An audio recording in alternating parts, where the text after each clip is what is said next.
The unyielding spirit. Esteemed listeners, prepare to be captivated by the unyielding spirit. This is not merely a tale, but a profound journey into transformation. Witness Ethan, a formidable force of raw power and untamed arrogance, whose world is irrevocably shaken by Maya, a seemingly delicate artist harboring an ancient martial secret. How does an unyielding spirit find its true strength when confronted by quiet grace? Dive into a story of unexpected encounters, inner battles, and the profound discovery that true power lies not in dominance, but in the harmonious balance of mind, body, and soul. Before we begin, please press that subscribe button and join us. The heavy oak doors of Crestwood University's Grand Hall usually stood as stoic sentinels to hushed academic pursuits. But today, they barely contained the tempest within. Ethan Thorne, a name whispered with a mix of fear and grudging respect across the sprawling campus, stood at the epicenter of the latest chaos. His frame, a formidable tower of muscle honed by years of relentless training, seemed to eclipse the afternoon sun filtering through the arched windows. A scar, a faint white line bisecting his left eyebrow, was a silent testament to battles fought and won, yet held a peculiar, almost artistic curve that hinted at a past more complex than simple brawls. His eyes, the color of a stormy sea, usually held a glint of challenge, a predatory gleam that warned others to keep their distance. But today, they were clouded with a simmering frustration, an almost palpable boredom that radiated outwards, making even the bravest students skirt wide berths around him. Ethan was a force of nature, an untamed current in the tranquil waters of academia. He wasn't just good at fighting.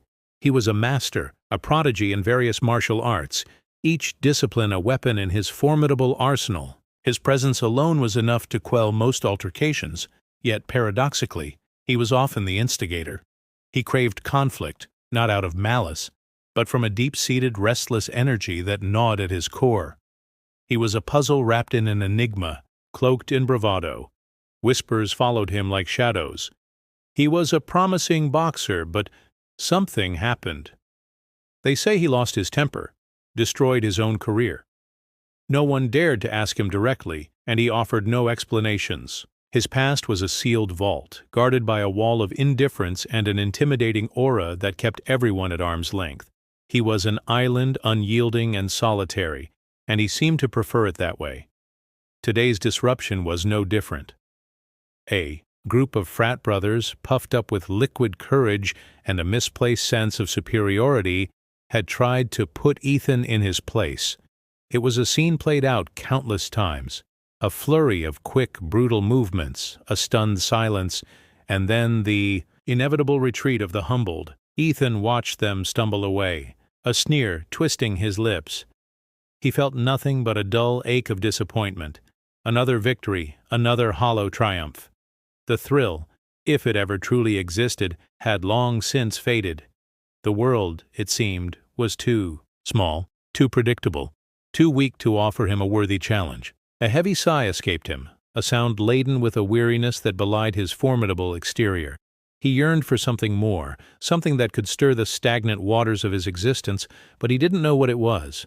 It was a silent, desperate cry from a soul trapped in its own strength. He turned to leave, the echoes of the quickly dispersing crowd fading behind him, when a sound, delicate yet piercing, cut through the residual tension of the hall. It wasn't the usual jarring clash of metal on metal from the practice rooms or the booming bass from the student union. This was different.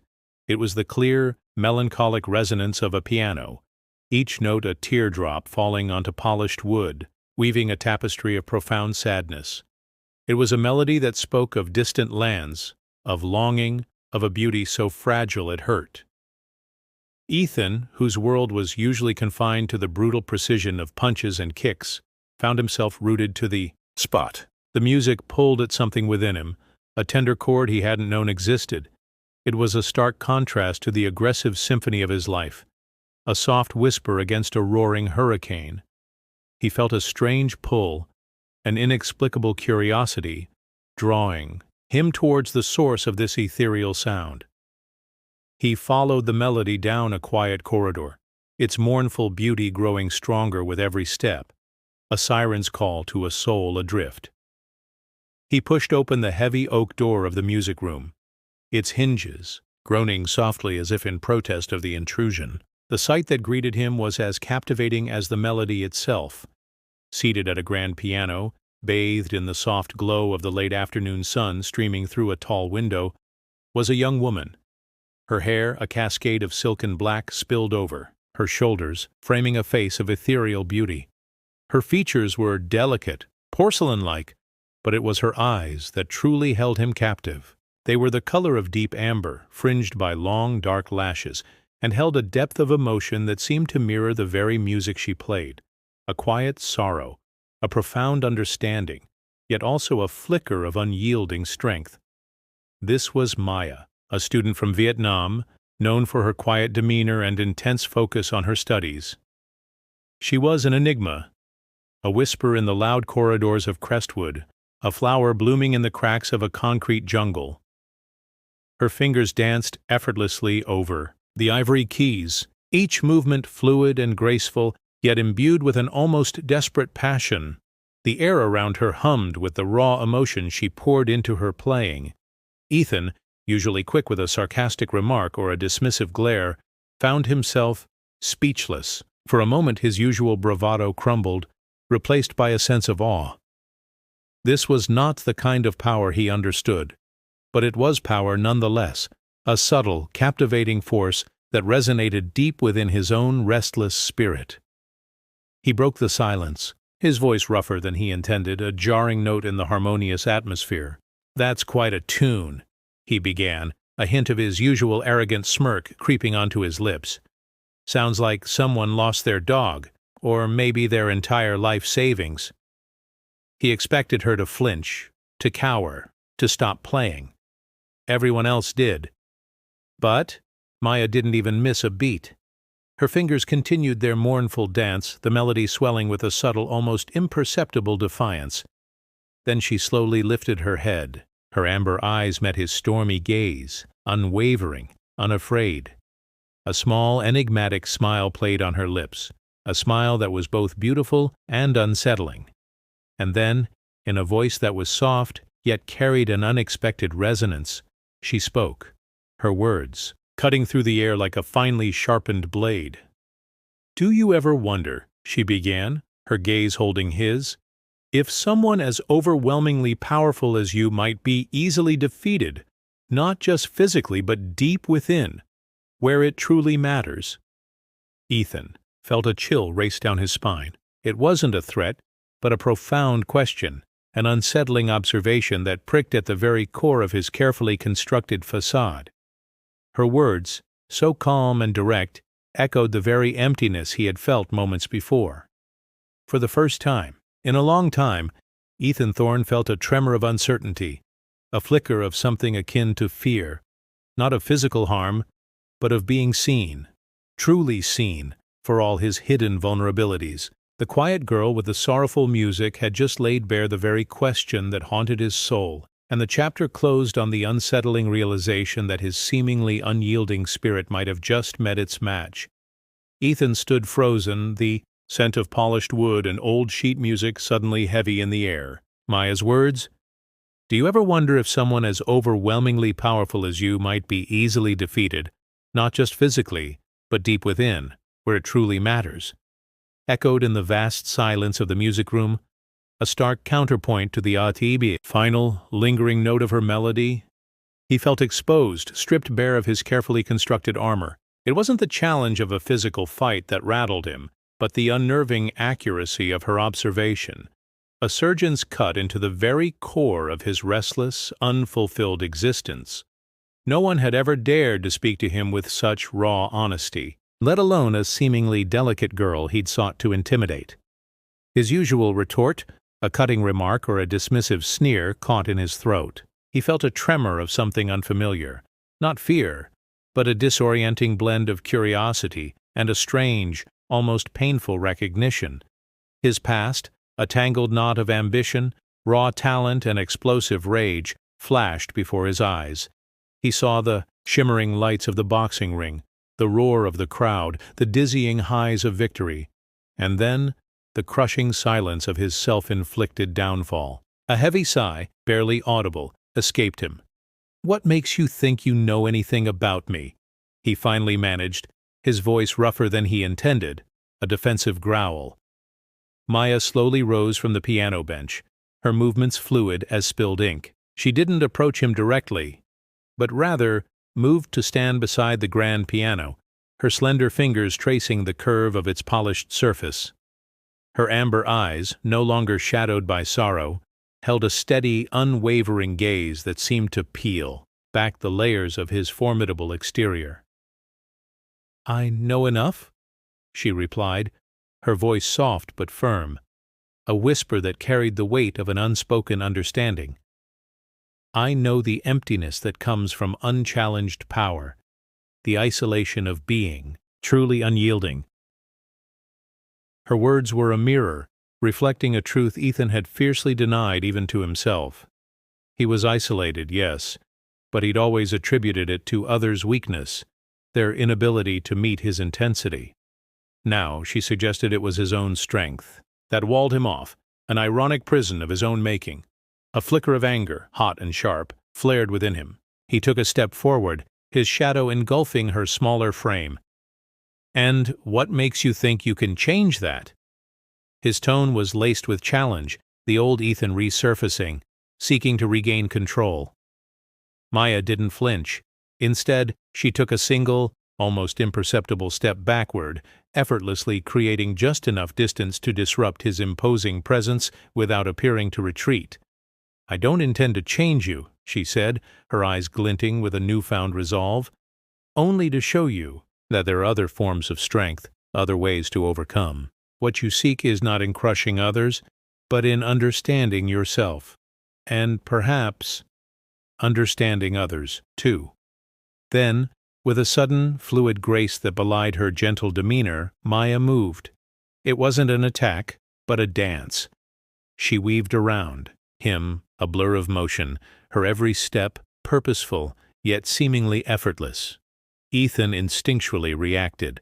He lunged, a practiced, lightning-fast jab aimed at where she should be. But she wasn't there. She was a phantom, a whisper of air, always, a hair's breadth beyond his reach. Her movements were not about power, but about precision, about disrupting his balance, his focus, his very perception of space. He swung again, a wide, powerful hook, intending to pin her. But Maya was already elsewhere, a silent, almost ethereal presence flitting just outside his peripheral vision. He felt a frustrating lack of connection, like punching at smoke. This wasn't a brawl. It was an intricate, baffling chess match where he couldn't even see the pieces. His muscles, accustomed to brute force, felt clumsy, ineffective. His breath hitched, a bead of sweat tracing a path down his temple. This wasn't about strength. It was about something far more subtle, something he couldn't grasp. As Ethan grew increasingly frustrated, his attacks became more desperate, his movements less controlled. Maya, sensing this shift, changed her rhythm. She stopped merely evading and began to subtly guide him. With a barely perceptible shift of her body, a feather-light touch on his elbow, she redirected his momentum. Each time he lunged, she would pivot, turning his own force against him, not to injure, but to subtly throw him off balance. It was like dancing with a ghost who dictated his every move. Suddenly, with a sharp, unexpected twist of her wrist, Maya parried one of his flailing arms. It wasn't a block that stopped him, but a deflection that sent him spinning, momentarily off-kilter. Before he could recover, she was behind him, a warm breath ghosting against his ear.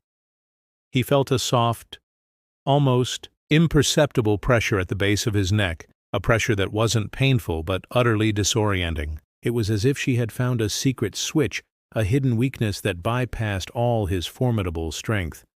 He froze, his muscles locking, a primal fear of being so utterly vulnerable seizing him. He couldn't move. He was completely at her mercy. "Do you feel it?" Maya's voice, a soft murmur, sent shivers down his spine. The power in stillness. the control in letting go. She gently released him. Ethan stumbled forward, catching himself on the edge of a sturdy music stand, his heart hammering against his ribs. He turned, his stormy eyes wide with a mixture of disbelief and a dawning, terrifying realization. He had never been so utterly, completely dominated, not by force, but by an unseen, elegant power. This wasn't about winning or losing a fight. It was about a fundamental shift in his understanding of power itself. The grand hall, once a stage for his dominance, now felt like an arena where he had been exposed. The air thrummed with a new kind of tension, not of conflict, but of revelation. He looked at Maya not as an opponent, but as an oracle. Her small frame seemed to shimmer with an inner light, a quiet strength that made his own brute force feel crude and unrefined. The confident, arrogant Ethan Thorne, the unyielding spirit, had just been utterly, irrevocably humbled. He wanted to demand answers, to understand how she had done it, how she had seen through him. But the words wouldn't come. Instead, a torrent of questions flooded his mind. What was this art? Who was this girl? And why, despite the sting of defeat, did he feel a strange, exhilarating sense of possibility, a yearning for this newfound understanding? Maya, seemingly oblivious to the seismic shift she had caused within him, merely walked back to the piano. She picked up a small, worn, leather-bound book from its stand, its pages filled with intricate sketches and what looked like musical notes. She glanced at him, her amber eyes holding a hint of a challenge, but also something else, something softer, perhaps even an invitation. "This is just the beginning," she said, her voice barely above a whisper, yet it resonated with an undeniable authority. "The true battle begins when you look within." She closed the book, a faint smile gracing her lips. "Are you willing to face that fight, Ethan Thorne?" The question hung in the air, a gauntlet thrown, not at his physical prowess, but at his very soul. Ethan, the man who feared nothing, found himself standing at a precipice, staring into the unknown. The grand hall, once a symbol of his unchallenged reign, had become the silent witness to his unraveling, and perhaps his rebirth. The music room, once merely a place of fleeting melody, had just become the crucible of his transformation. The music room, once a stage for Ethan's unchallenged dominance, now hummed with the ghosts of his own humbling. Maya's parting question, "Are you willing to face that fight, Ethan Thorne?" resonated within him like a struck gong, rattling the foundations of his rigid world-view. He had stumbled out of the grand hall, the unfamiliar taste of vulnerability bitter on his tongue. The college grounds, usually a canvas for his arrogant strut, now seemed to mock his every step. Every shadow felt like a memory of Maya's elusive movements, every breeze a whisper of her unsettling wisdom. For days, Ethan drifted through Crestwood like a phantom. His usual haunts, the gym, the campus cafeteria where he'd often hold court, even his own apartment, felt suffocating. He found himself inexplicably drawn back to the music room, a moth to a flame, yet he never dared to enter. He would stand outside, listening, sometimes for the poignant strains of Maya's piano, sometimes for the silence that felt just as profound. He had always believed in the tangible, the quantifiable, strength measured in pounds, skill in knockout blows. But Maya had introduced him to a different kind of power, one that flowed like water, adaptable and pervasive, yet utterly unbreakable. His internal world, once a fortress of self-assurance, was crumbling. The boredom that had plagued him now festered into a gnawing emptiness. He saw the faces of the students he'd intimidated, the teachers he'd defied, not with the usual contempt, but with a dawning sense of shame. What had he been fighting for? A fragile crown of fear built on the insecurity of others? He realized with a jarring clarity that his past victories had merely been echoes in an empty hall, never truly silencing the hollow ache within. Driven by an insatiable curiosity, a desperate need to understand the source of Maya's uncanny ability, Ethan began to seek her out, not confrontational this time, but observational. He watched her from a distance, In the library, hunched over ancient texts, in the art studio, her slender fingers coaxing vibrant colors onto canvas, and most often in the music room, lost in the ebb and flow of her melodies. He learned of her academic brilliance, her quiet reputation as a prodigy in multiple disciplines. He learned she was a student from Vietnam, a country whose name conjured images of resilience and ancient wisdom, yet little of the nuanced grace he witnessed in Maya. He began to piece together fragments of her life, like shards of a beautiful, broken vase. He discovered she was an orphan, having lost her family in a devastating accident years ago. This detail struck Ethan with a surprising force. He, too, had a past stained by loss, though his was a loss of control, a public implosion that had severed ties with his professional aspirations. While he had walled himself off, she had channeled her pain into creation, into art, into the very quietude that so disarmed him. One rainy afternoon, Ethan found himself outside the campus art studio, the rhythmic splatter of raindrops against the window pane mirroring the chaotic drumming in his chest. Inside, Maya sat hunched over a canvas, her movements fluid and purposeful. As he watched, mesmerized by the way color bled into color, a vivid image began to form. A lone, gnarled tree standing defiantly against a turbulent sky, its branches reaching like skeletal fingers towards a distant, shimmering moon. It was a painting that screamed of solitude and enduring strength, a poignant reflection of the very feelings Ethan battled. Suddenly, a male voice, thick with unctuous charm, broke the silence. "Beautiful, Maya, though perhaps a touch too melancholic. Your art always seems to carry such a heavy weight." Ethan stiffened. The speaker was Professor Alastair Finch, a renowned art history professor, known for his polished demeanor, and, if campus gossip was to be believed, a penchant for taking a special interest in his talented female students. Finch, a man whose expensive suits seemed to exude an oily smugness, stood too close to Maya, his hand hovering near her shoulder. Maya flinched almost imperceptibly, her shoulders tensing. "It is merely an expression of the human spirit, Professor," she replied, her voice calm, but with an underlying steel Ethan hadn't heard before. "Life, after all, is not always bright," Finch chuckled, a condescending sound that grated on Ethan's nerves. "Indeed, indeed. But perhaps a little less darkness would make your work more palatable, more marketable, shall we say." He leaned in, his voice dropping to a near whisper. "I could arrange some exhibitions, open doors for you, Maya, if you were willing to be a little more flexible with your artistic vision."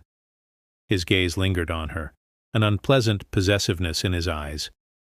Ethan's blood ran cold. He recognized the predatory glint, the subtle intimidation, the veiled offer. It was a different kind of aggression than his own, more insidious, more suffocating. A surge of protective fury, raw and visceral, coursed through him.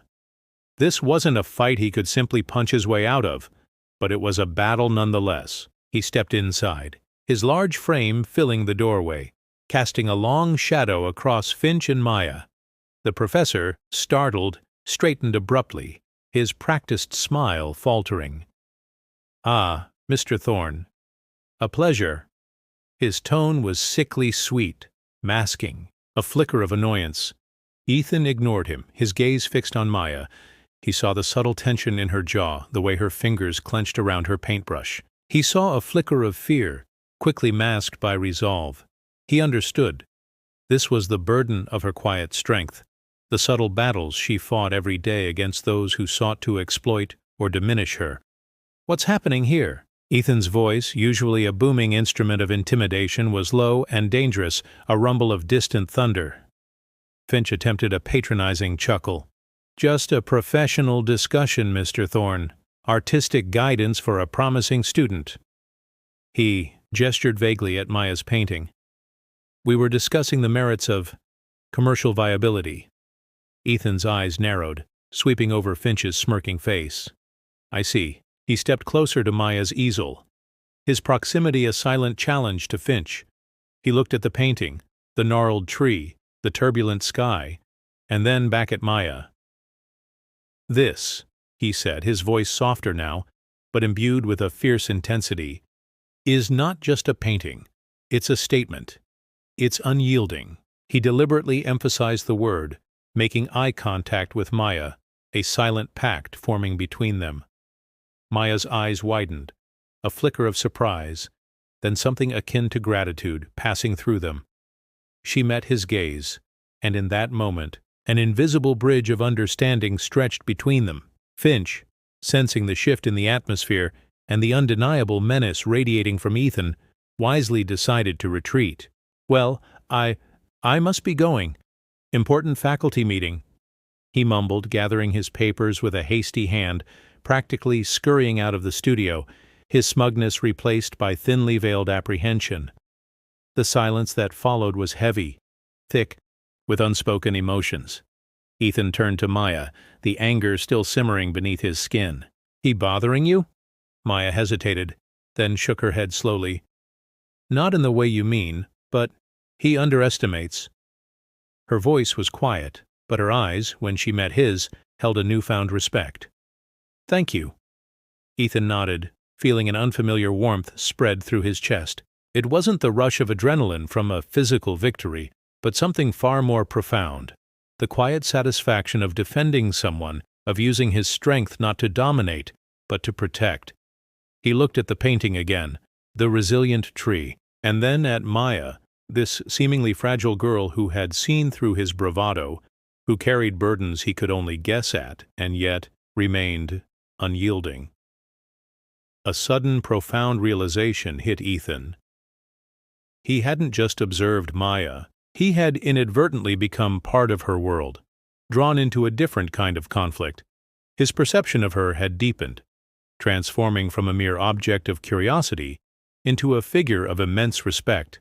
And in that mutual gaze, a silent understanding passed between them. Maya, perhaps sensing his internal turmoil, finally spoke, her voice laced with a gentle invitation. "That day in the music room, you asked how I did it, how I unbalanced you." She paused, her eyes searching his. "The art I practice, the vovinum, it teaches more than just physical technique. It teaches inner balance, energy flow, and most importantly, seeing beyond the obvious." She looked down at her hands, then back at him. "My family, they were masters of it. It's not just a martial art. It's a way of life, a way to find peace, even in chaos." Her words were a quiet confession, a window into her deeply guarded past. "Perhaps you would like to understand it?" Ethan stared at her, the offer hanging in the air like a delicate, irresistible melody. The answers he craved, the path to the inner peace he desperately sought lay before him, offered by the very person who had dismantled his world.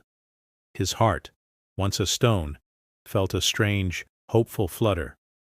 The grand hall had witnessed his humbling, the art studio had witnessed his dawning empathy, and now the path to his true self seemed to be unfolding before him, a path only Maya could guide him on. He knew, with a certainty that resonated through his very bones, that his life would never be the same. The music room, bathed in the soft glow of a perpetually overcast Crestwood morning, had become Ethan's sanctuary. Gone were the harsh fluorescent lights of the gym, the cacophony of sparring partners. Here, the air was often filled with the gentle melodies of Maya's piano, or the quiet rustle of their movements as she initiated him into the fluid mysteries of vovinam. His large, powerful frame, once a blunt instrument of aggression, now learned to flow like water, to bend like bamboo, to find strength in yielding. Maya was a patient, exacting teacher. She taught him not just the physical movements, the sweeping leg kicks, the agile dodges, the precise hand strikes, but the philosophy behind them. "It's about seeing," she would say, her amber eyes luminous with conviction. "Not just with your eyes, but with your whole being. Seeing the intention, the subtle shift in energy, the vulnerability hidden within apparent strength."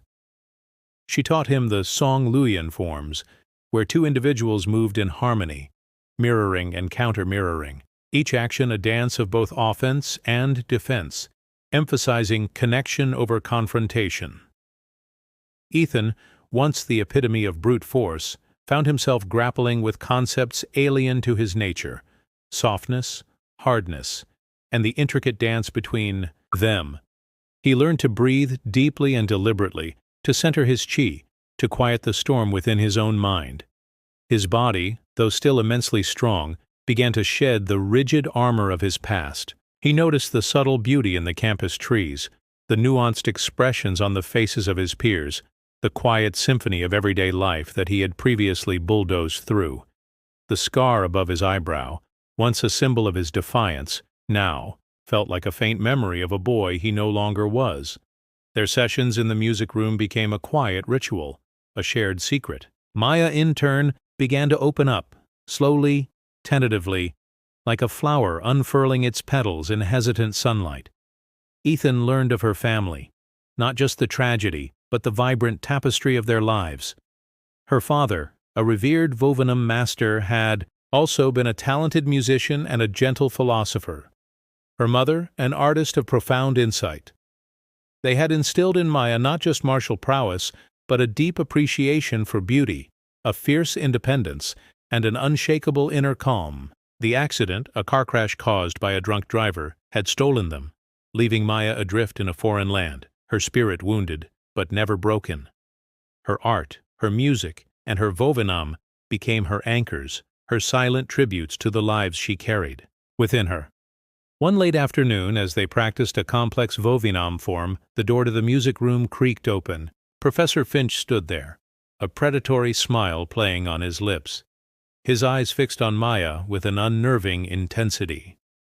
"Ah, Maya," he purred, his voice dripping with condescension. "And Mr. Thorne, still dabbling in these archaic exercises? Such a waste of talent." His gaze swept over Ethan's now controlled movements with a thinly veiled sneer. "I heard you used to be quite the fighter, Mr. Thorne. A pity you chose to abandon your true calling for whatever this is." He cast a disdainful glance at Maya's canvas in the corner, and then at the piano. Ethan felt a familiar surge of anger, but this time it was different. It wasn't the blind rage of old, but a cold, clear fury directed at Finch's manipulative smugness, his attempt to demean Maya, and their shared pursuit. He took a subtle step forward, placing himself between Finch and Maya, a silent shield. "Professor Finch," Ethan's voice was low, controlled but imbued with a steel that made Finch visibly flinch. "My true calling is to learn, to grow, something you seem to have forgotten in your pursuit of personal gain." Finch's face flushed. "Watch your tone, young man. I am a respected faculty member, and I have heard disturbing whispers about you, Maya, about your peculiar habits, your solitary nature. Perhaps a student struggling with mental health needs to be gently guided." He turned his gaze back to Maya, his voice dropping to a patronizing whisper. "I could help you, dear, but you need to be more cooperative." A chilling realization struck Ethan. Finch wasn't just after Maya's talent. He was trying to isolate her, to exploit her vulnerability as an international student, subtly threatening her academic standing. This was a battle far more insidious than any he'd fought. Maya, who had been silently observing, suddenly stepped forward, her face calm but her eyes burning with a quiet fire. "Professor Finch," she said, her voice clear and resonant, filling the room, "my habits are my own, my solitude is my strength, and my art, my music, and my Vovinam are not peculiar exercises. They are the legacy of my family, the essence of who I am." She looked him directly in the eye, her gaze unwavering. "And I will not be guided or cooperative in compromising who I am. My spirit, Professor, is not for sale, nor is it easily broken." Finch scoffed, his bravado returning. "Such melodramatics. You'll find the world is a much harsher place, Maya. Without proper guidance, without connections, even the brightest stars fade." He sneered at Ethan. "And you, Mr. Thorne, are hardly the beacon of support she needs. A disgraced athlete, now playing at martial arts with a little girl. The insult, aimed at both of them, ignited a spark. But it was Maya who responded, not with words, but with action. She executed a series of Vovinam movements, fluid and lightning fast, demonstrating a sequence of intricate blocks and counterattacks that ended with her standing perfectly balanced, her hand hovering inches from Finch's nose. Her movements were not aggressive, but a stunning display of control, precision, and overwhelming inner power. Finch froze, his eyes wide with genuine fear, his face draining of color. He had expected a quiet, compliant girl, not a living embodiment of ancient martial prowess. "This is not a game, Professor," Maya said, her voice still calm, but radiating an authority that silenced the room. "This is a discipline that teaches respect, honor, and courage, qualities you seem to lack." She lowered her hand. "Perhaps you should learn to recognize true strength instead of trying to control it." Finch, utterly humiliated and visibly shaken, stumbled backward, practically tripping over his own feet. This is unacceptable. I'll report you, both of you." He stammered, then turned and fled, his dignity in tatters, the image of his polished suit now a crumpled mockery. Ethan stood beside Maya, a silent testament to their newfound bond. The anger had dissipated, replaced by a profound sense of pride and admiration for Maya's courage. She hadn't needed his physical strength. She had defeated Finch with her own unyielding spirit. Weeks turned into months. Ethan continued his training, with Maya, not just in Vovinam, but in the art of living. He started to reconnect with his studies, his mind sharper, his focus unwavering. He joined the campus community, offering to mentor younger students, his intimidating aura replaced by a quiet confidence and genuine kindness. His scar, once a symbol of his rage, now merely marked the journey of a man who had faced his own darkness and emerged into the light. Maya, too, flourished. Her art gained recognition, her music moved audiences, and her quiet strength became a beacon for others. She continued to play the piano, but her melodies were no longer solely melancholic. They now carried notes of hope, resilience, and quiet joy. Her relationship with Ethan deepened, evolving into a bond forged in shared vulnerability and mutual respect. They were two contrasting forces, the thunder and the gentle rain. But together, they created a symphony of harmony. The unyielding spirit was no longer just Ethan. It was Maya, standing firm against the currents of life. And it was the spirit they had collectively forged, a testament to the power of transformation. Their story became a whispered legend on campus, a reminder that true strength lay not in dominance, but in self-mastery, empathy, and the courage to face the battles within. Reflection and lessons from The Unyielding Spirit. Thank you for joining us on this journey. The Unyielding Spirit explores the profound transformation of Ethan, a man defined by brute force, as he encounters Maya, whose power lies in grace and inner peace. This story highlights that true strength isn't about physical dominance, but about self-awareness, emotional control, and the courage to face one's own vulnerabilities. It reminds us that empathy can disarm even the most aggressive fronts, and that finding purpose beyond superficial victories leads to genuine fulfillment. Life's greatest battles are often fought within, and sometimes the most unexpected teachers guide us to our true selves. If you enjoyed this story, please like this video, subscribe to our channel for more tales of transformation, and leave your thoughts in the comments below. Your support means the world to us. Thank you.